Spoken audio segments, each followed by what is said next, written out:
Hello and welcome back to me commentating over my current run of Jupiter Hell because I lost the audio via a horrible update fire.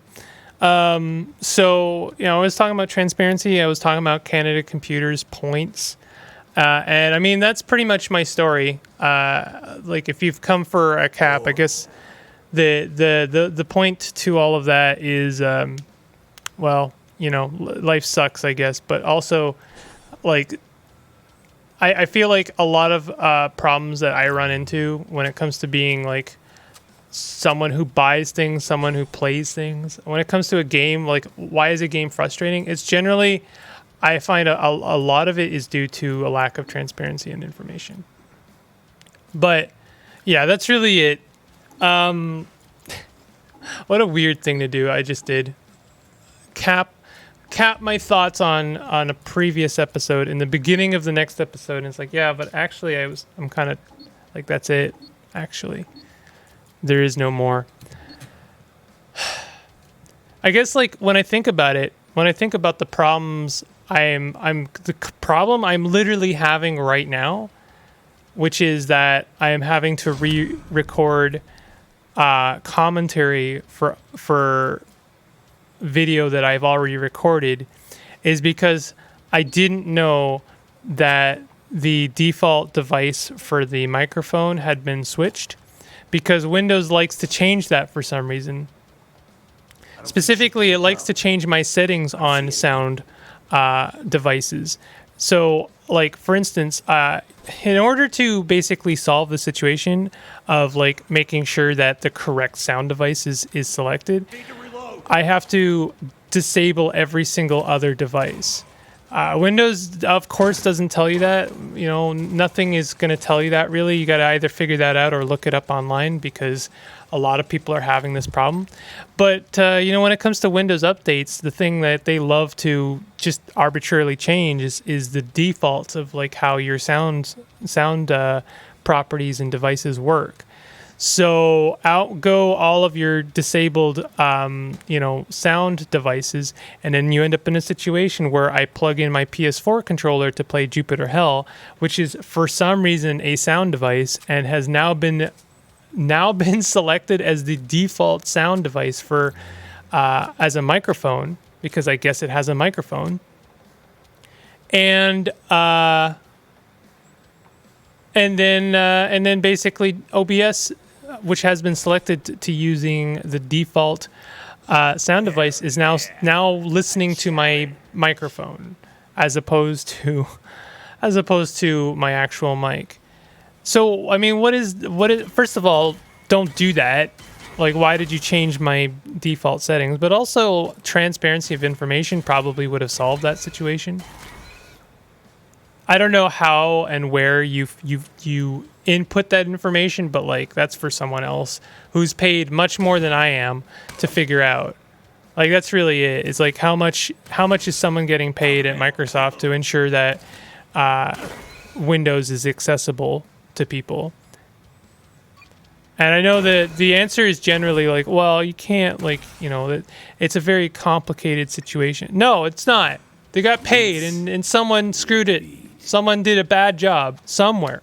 Someone did a bad job. That's really it. It's really that simple. Why? No. None of this, like, apologizing for big tech companies. Why? People are so ready to do that, and I will never understand that. Are you getting paid by Microsoft? No? Then why are you apologizing for them? It's not worth it. I get it. I don't get it, but I'll tell you this. I think for the most part, people just don't like hearing someone complain. And you know what? I understand that. I really do. I actually do understand that no one wants to hear someone complain, even when their complaints are, I will say, completely justified. They really don't. People hear it as just like whining and whinging. It's like, oh, the planet's melting, and there's no more birds because we set them all on fire or some shit like that. And we're like, oh, you know what? Stop whining about it. I'm sick of hearing about you and your birds. Yeah, so what if the birds are on fire? Doesn't matter. What the earth is on fire? Doesn't matter. And they just say that as a defense mechanism because like they're sick and tired of hearing people whinge because they got problems of their own. We've all got problems. Everyone's got problems. And you know what? A lot of those problems are caused by people in big tech. Hence why I do so much complaining. It's easier to make me the villain of the story and suggest that maybe I should have just double, triple, quadruple, pentuple checked. I don't know. Checked like 6 times that my audio settings were correct. It's way more easy to blame me for that because I'm right in front of you complaining about how those settings got changed on me than it is to complain at Microsoft for having made the changes in the first place. And which brings me to my next point is whenever these decisions are made for the sake of convenience or for the sake of, like the company, for instance, like a reward structure program for Canada Computers or for in another instance, like how the post office deals with customs forms, which is a topic I want to talk about as well. Whenever those decisions are made, they're made by people who are like behind several like walls of obfuscation. You can't complain to that person. You can't tell them that you don't like what they did. It's impossible. You don't know where they are. You can't complain really to like Canada Computers or Canada Post. You can't complain to your local office. And if you do, it just doesn't seem to do any good. Like the people making the decisions are, they're safe and secure. And it's like, well, who do I talk to about this? Because like, this is genuinely making things more difficult for me. And I have no recourse. I have nothing I can do about it. I have nothing I can say about it. I can't talk to support about it. That person's like getting paid like nothing to hear someone bitch and complain. I don't want to complain at them. I don't want to be someone who like yells at a support person. I'm not going to yell at the person behind the desk or the checkout at Canada Computers because it's not their fault. They didn't make this decision. And so I end up feeling even more frustrated and like, what do I do? There's nothing you can do. You just like check out your $25. I guess, I should mention, because I know someone out there is going to mention or talk, just like point out, I was like, well, you still got $25. No, I didn't get $25. Just to be clear here, no, I didn't actually get $25. What I did was spend 2 to 3 hours walking to this place because I don't want to take public transportation because we are still in a pandemic, to come down to a store instead of buying it online in order to use $25 of my points, which I earned by spending a little over $1,500 at the store. So no, I didn't get $25. Just to be clear here, just to be very transparent about information, is I ended up spending a lot of my time for a lot of nothing.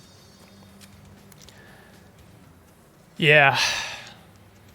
But, so what is it come, what do you do? What are we supposed to do? How do we like try and rectify these problems? How do we solve these problems? How do we talk to the company and say like, hey, your decision to like do this is actually like out of ammo, reload, kind of really frustrating. Like it would be nice if there was a loyalty program in place, because like I did spend like $1,500 at your store, and I would rather do that than like go to Amazon, which is another thing. But I, like, stop me if you've heard this one before. I saw something the other day, as long as we're being really spicy right now.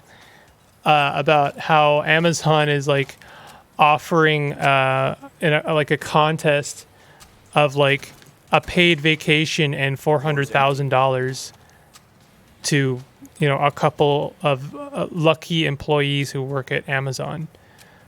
And like, wow. I don't feel like I need to say anything about this. Like, I really don't. I'm just a guy who plays traditional roguelikes. But like, do we see the problem here? Is it really clear why that's like not, that doesn't make it all better and it doesn't make it okay? I don't know. So anyway, this Callisto Rift was actually a really cool floor. In fact, the whole Rift in general was pretty interesting. I think it was like a weird secondary path I found myself on, and I found some really good goodies down here. And the closing those rifts for extra XP was actually really good. Do I end up? Yeah, I think I end up getting down to the rift in this one. No, I think the rift is in the next episode. I said it. I think I said it here. Is I really appreciated. I do really appreciate the variety in like environments in Jupiter Hell. Like, it's not just like, oh, I'm in a cave now instead of a generic kind of like space station. It's not there's nothing generic about it, and like the cave structure feels like a cave structure. And then you have like these little bunkers, and it's like, it's really cleverly generated. Like, it feels natural, and yet I have to remind myself, like, yeah, this is all like randomly generated. It's really cool. I have to really admire the like generation, I guess, algorithm of Jupiter Hell. Is it algorithm? I don't know.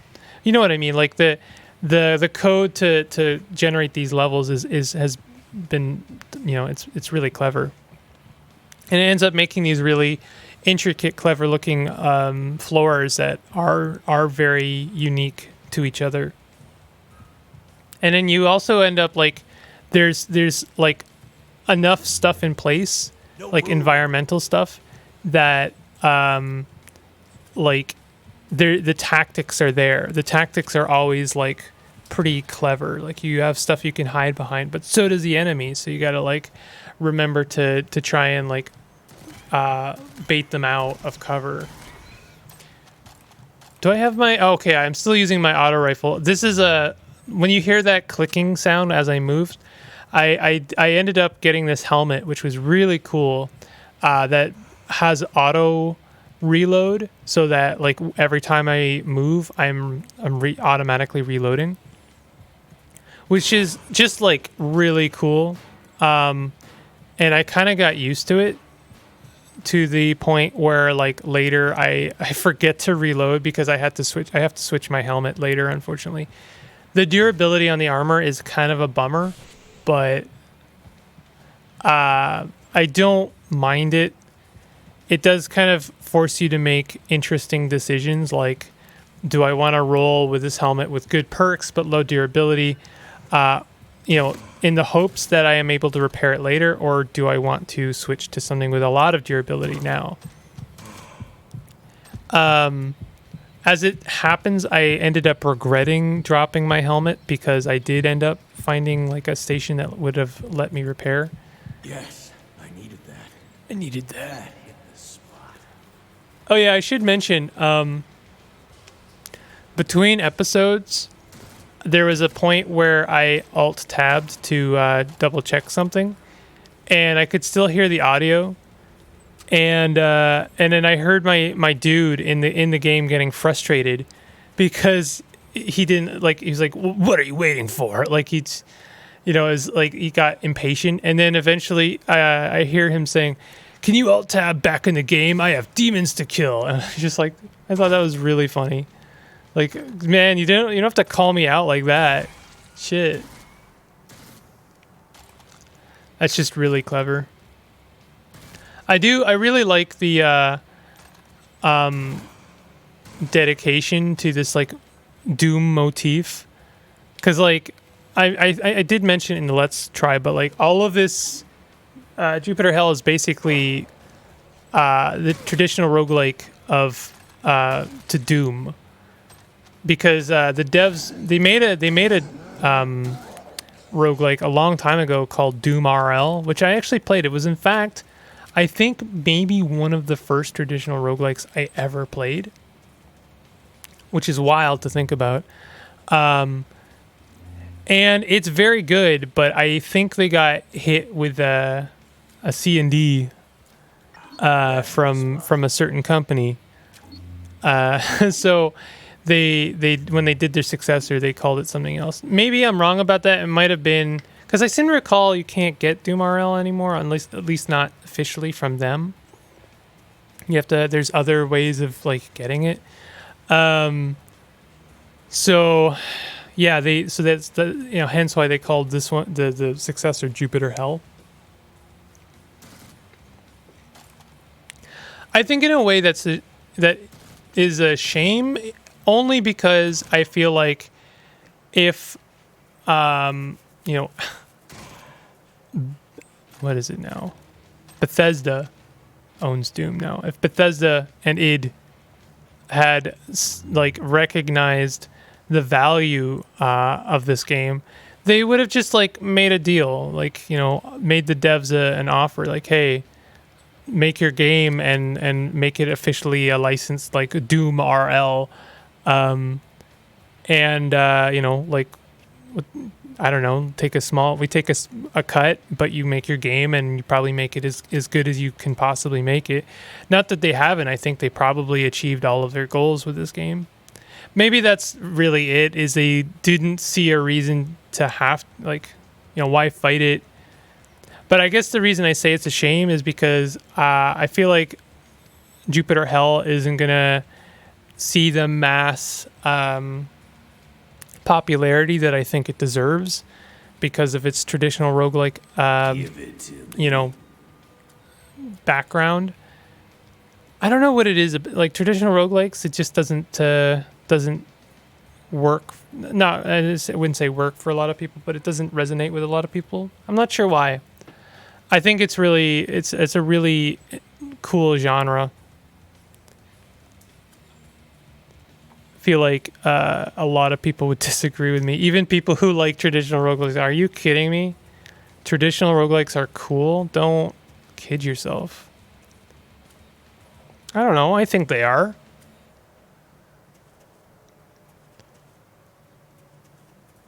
It's hard to explain exactly why I like traditional roguelikes as much as I do. It's like, it's not just like the whole hardcore thing. In fact, if anything, that does off-put me a little bit about traditional roguelikes, the fact that they always have to be brutally difficult. It is really just the complexity. I think it's the complexity and like the deep kind of gameplay, in that like you'll see a lot of like really cool stuff, but you got to work for it. That's, I guess, where the hardcore thing comes in. But I feel like you can work for something without it being so difficult. I think Jupiter Hell makes a lot of compromises, and I think it was really good. It makes it much better for it. Like as far as difficulty goes for traditional roguelike, Jupiter Hell is not nearly as bad, or not nearly as difficult as it could have been. But anyway, I think this is where I call it for this episode, so I'm going to go ahead and wrap up. Thank you for listening to my ramblings. If you're enjoying this series, go ahead and hit the like button. Consider subscribing if you're new to my content. I'll see you guys next time for some more commentary over my Jupiter Hell Let's Play series. Take it easy.